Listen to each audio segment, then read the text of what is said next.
Welcome English spoken practice with grammar tutorial নং 2। আজকের tutorial 2তে থাকছে প্রেজেন্ট পারফেক্ট টেন্স এবং present perfect continuous tense. Present perfect tense এবং present perfect continuous tense কাকে বলে আমরা জেনে নেব এবং এর স্ট্রাকচার এবং এ দিয়ে দৈনিক ব্যবহৃত আমরা কিছু বাক্য তৈরি করব যা আমাদের ইংলিশ স্পোকেনকে আরও সহজ করে তুলবে। So let's get started. Present perfect tense আমরা শুরুতে আসি। প্রেজেন্ট পারফেক্ট টেন্স কাকে বলে সেটা আমরা একটু জেনে নিই। প্রেজেন্ট পারফেক্ট টেন্স হচ্ছে কোনো কাজ শেষ হয়েছে কিন্তু এর ফলাফল বর্তমান আছে, অর্থাৎ এর ফলাফল এখনও বিদ্যমান আছে, এরূপ বুঝালে প্রেজেন্ট পারফেক্ট টেন্স বলে। প্রেজেন্ট পারফেক্ট টেন্স বলে, ঠিক আছে। প্রেজেন্ট পারফেক্ট টেন্সের স্ট্রাকচারটা হচ্ছে subject plus have has plus V3 plus object. কি subject plus have has plus V3 plus object.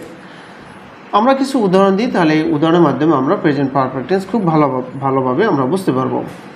যেমন আমি কাজটি করিয়েছি বা আমি কাজটি করেছি। আমি কাজটি করেছি, I have done the work. এখানে আই হচ্ছে সাবজেক্ট। আরেকটা বিষয় আপনাকে জানতে হবে কখন হ্যাভ হবে এবং কখন হ্যাজ হবে। অর্থাৎ হ্যাভ বসবে যখন সাবজেক্ট প্লুরাল হবে তখন হ্যাভ বসবে, আর হ্যাজ বসবে কখন, হ্যাজ বসবে যখন সাবজেক্ট থার্ড পারসন সিঙ্গুলার হবে। সাবজেক্ট যদি থার্ড পারসন সিঙ্গুলার নাম্বার হয় তাহলে হবে হ্যাজ, মনে থাকবে। অর্থাৎ সিঙ্গুলার সাবজেক্ট হ্যাজ বসবে, প্লুরাল সাবজেক্ট হ্যাভ বসবে। ওকে, তাহলে আই এরপরে কি বসবে, হ্যাভ বসবে। I have done the work, I have done the work, okay। তারপর আমি ভাত খেয়েছি, I have eaten rice, I have eaten rice, আমি ভাত খেয়েছি। তোমরা কাজটি করিয়েছো বা তোমরা কাজটি করেছো, সেক্ষেত্রে হবে কি you have done the work, you have done the work, তোমরা কাজটি করেছো। সে কাজটি করেছে, এখানে হি কি থার্ড পারসন সিঙ্গুলার, এই জন্য কিন্তু হ্যাজ হয়েছে, ঠিক আছে। তাহলে সে কাজটি করিয়েছে, he has done the work, he has done the work, সে কাজটি করেছে। আর এখানে ইউ এই জন্য ইউ এর জন্য কিন্তু হ্যাভ হয়েছে, ঠিক আছে। আচ্ছা, তাহারা কাজটি করেছে, এখানে দেখেন দে হচ্ছে প্লুরাল সাবজেক্ট, দে কি প্লুরাল সাবজেক্ট, তাই আপনার হ্যাভ হয়েছে, তাই কি হয়েছে, হ্যাভ হয়েছে। তাহলে কী হবে, they have done the work, তাহারা কাজটি করেছে। তাহলে কী হবে, they have done the work, তারা কাজটি করেছে। তারা এইমাত্র কাজটি করেছে। They have just done the work, they have just done the work, তারা এইমাত্র বা তারা কেবল কাজটি করেছেন। They have just done the work. সে ঘন্টার পর ঘন্টা পড়েছে। He has studied for hours. আমরা কেন এই যে হ্যাভেজের পরে ভার্বের তৃতীয় রূপ দেবো, কারণ স্ট্রাকচারে কিন্তু বলা আছে subject plus have has plus V3 plus object. V3 মানে কি ভার্বের পাস্ট পার্টিসিপল, অর্থাৎ ভার্বের তৃতীয় রূপটা বসবে, ঠিক আছে। দেখেন আপনি প্রত্যেকটা কিন্তু ভার্বের তৃতীয় রূপ বসবে, যেমন ইটেড। আচ্ছা, তারপর দেখেন সে ঘন্টার পর ঘন্টা পড়েছে। He has studied for hours, এখানে ফর আওয়ার্স শব্দের অর্থ হচ্ছে ঘন্টার পর ঘন্টা। সে ঘন্টার পর ঘন্টা পড়েছে, he has studied for hours. আমি এখানে সোমবার থেকে আছি। I have been here since Monday, I have been here since Monday, আমি এখানে সোমবার থেকে আসি, ঠিক আছে। আচ্ছা, তারপরে আমি তোমার চিঠি পেয়েছি।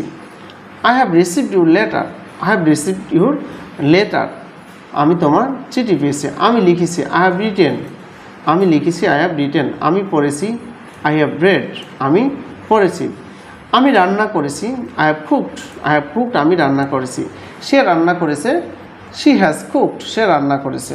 আমার স্ত্রী রান্না করেছে, মাই ওয়াইফ হ্যাজ কুকড, আমার স্ত্রী রান্না করেছে, মাই ওয়াইফ হ্যাজ কুকড। এভাবে আপনি সেন্টেন্স তৈরি করবেন। আপনার সবসময় চিন্তা থাকতে হবে যে আমি কীভাবে একটা নতুন সেন্টেন্স তৈরি করতে পারি, ঠিক আছে। কীভাবে একটা নতুন বাক্য তৈরি করে সেটা আপনি কারোর সাথে শেয়ার করলেন বা নিজে নিজে বললেন। সে মাছ ধরেছে বা সে মাছ ধরিয়েছে। He has caught, he has caught fish, সে মাছ ধরেছে। এবার আসি আমরা প্রেজেন্ট পারফেক্ট কন্টিনিউয়াস টেন্স। আমরা আজকে আলোচনা করব প্রেজেন্ট পারফেক্ট কন্টিনিউয়াস টেন্স।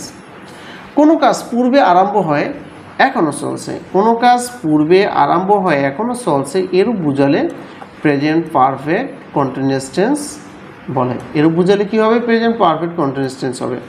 আমাদের স্ট্রাকচারটা একটু মনে রাখতে হবে। Subject plus have been, has been plus ভার্বের বেস ফর্ম, বিয়ন মানে কি ভার্বের base form plus ING plus object. কিছু উদাহরণ দেখে আপনাদের একটা হচ্ছে কি, আপনারা বেশি স্ট্রাকচার পড়বেন। স্ট্রাকচারগুলো আপনার যদি ঠোঁটস্থ থাকে, মুখস্থর পরে ঠোঁটস্থ করবেন, তাহলে আর কোনো প্রবলেম হবে না। আচ্ছা, তাহলে কি প্রেজেন্ট পারফেক্ট কন্টিনিউয়াস টেন্সের স্ট্রাকচারটা কী হবে, আবার বলি সাবজেক্ট হ্যাভ বিন অথবা হ্যাজ বিন, তারপরে প্লাস V1 মানে কি ভার্বের base form plus ING plus কি অবজেক্ট। কিছু উদাহরণ দেখা যাক। আমি 2 দিন ধরিয়া কাজটি করিতেছি। আই হ্যাভ বিন ডুইং, আমি বলেছিলাম যে সাবজেক্ট কি হ্যাভ বিন হ্যাজ বিন হবে। সাবজেক্ট যদি থার্ড পারসন সিঙ্গুলার নাম্বার হয় তাহলে কি হবে হ্যাজ বিন হবে, না হয় প্লুরাল হলে কি হবে হ্যাভ হবে, বর্ণ কিছু হলে হ্যাভ হবে। তাহলে আমি 2 দিন ধরে কাজটি করতেছি, আমি আই হ্যাভ বিন, হ্যাভ বসবে তাহলে have been doing, have been has been, have বিনের পরে কী হবে ভার্ব প্রেজেন্ট ফর্মের সাথে আইএনজি, এই জন্য সে ডু এর সাথে আইএনজি যোগ হয়েছে কি হচ্ছে doing. I have been doing this work for 2 days। আচ্ছা, আমরা 5 বছর যাবৎ এখানে বাস করিতেছি। We have been living here for 5 days। We have been living here for 5 days। আমরা 5 বছর যাবৎ এখানে বাস করিতেছি, হ্যাঁ এখনও চলমান। তারা 1 মাস যাবৎ কাজটি করিতেছে। They have been doing this work for a month মানে কি 1 মাস যাবৎ। 1990 সাল থেকে তিনি এখানে কাজ করিতেছেন, অর্থাৎ কাজটা পূর্বে শুরু হয়েছে বাট এখনও সে করতে আছেন, সেই জন্য কী হবে প্রেজেন্ট পারফেক্ট কন্টিনিউয়াস টেন্স হবে। তাহলে ট্রান্সলেশনটা কী হবে, ইংরেজি হবে কি he has been working here since 1990। অর্থাৎ আপনি কখন, এখানে আরেকটা বিষয় আমি যেটা উল্লেখ করতে চাই, আমরা এখানে প্রেজেন্ট পারফেক্ট কন্টিনিউয়াস টেন্সে আমাদের ফর এবং সিন্সের কিন্তু ব্যবহার করতে, ফর এবং সিন্সের ব্যবহার করতে হয়। এখন কখন আপনি ফর ব্যবহার করবেন, কখন এবং সিন্স ব্যবহার করবেন, আমি সেই বিষয়টা একটু ক্লিয়ার করে দিচ্ছি। সিন্স ব্যবহার করবেন আপনি, অর্থাৎ যখন আপনার স্টার্টিং টাইমটা থাকবে, অর্থাৎ শুরু থাকবে, নির্দিষ্ট একটা টাইম থাকবে বা উল্লেখ থাকবে, ঠিক আছে, তখন হবে সিন্স। হ্যাঁ, যেমন I have been reading since morning, আমি সকাল থেকে পড়তেছি। এখানে সকাল একটা নির্দিষ্ট টাইম, কিন্তু যদি আমি বলি আমি 2 ঘন্টা যাবৎ পড়তেছি, তখন আমরা দেব ফর। পিরিয়ড অফ টাইমের ক্ষেত্রে হবে ফর, পয়েন্ট অফ টাইমের ক্ষেত্রে হবে সিন্স। ফর হবে কখন, যেমন আমি 2 ঘন্টা যাবৎ পড়তেছি, I have been reading for 2 hours, ঠিক আছে। এভাবে সকাল থেকে বৃষ্টি হচ্ছে, এখানে দেখেন সকাল থেকে একটা এই যে মর্নিং একটা নির্দিষ্ট টাইম কিন্তু আছে, সেই জন্য কী হবে সিন্স হবে। ওকে, যেমন it has been raining since morning 2 ঘন্টা যাবৎ বৃষ্টি হচ্ছে। 2 ঘন্টা যাবৎ, যেটা আমি আগেই বলেছি, পিরিয়ড অফ টাইমের ক্ষেত্রে হবে কি ফর, অর্থাৎ ব্যাপক সময়ের ক্ষেত্রে হবে ফর হবে।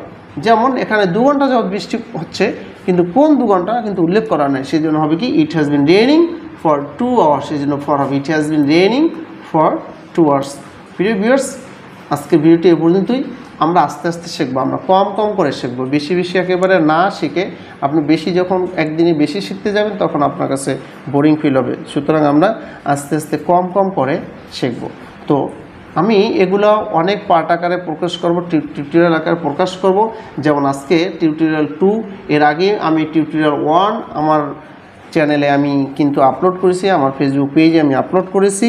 তো আপনারা 1 চাইলে দেখে নিতে পারেন, ঠিক আছে। আমি এভাবে প্রতিদিন আলোচনা করব অনেকগুলো টিউটোরিয়াল, যাতে আপনি অনার্গল ইংলিশে কথা বলতে পারেন। তো viewers, number 2 best choice is to all the best.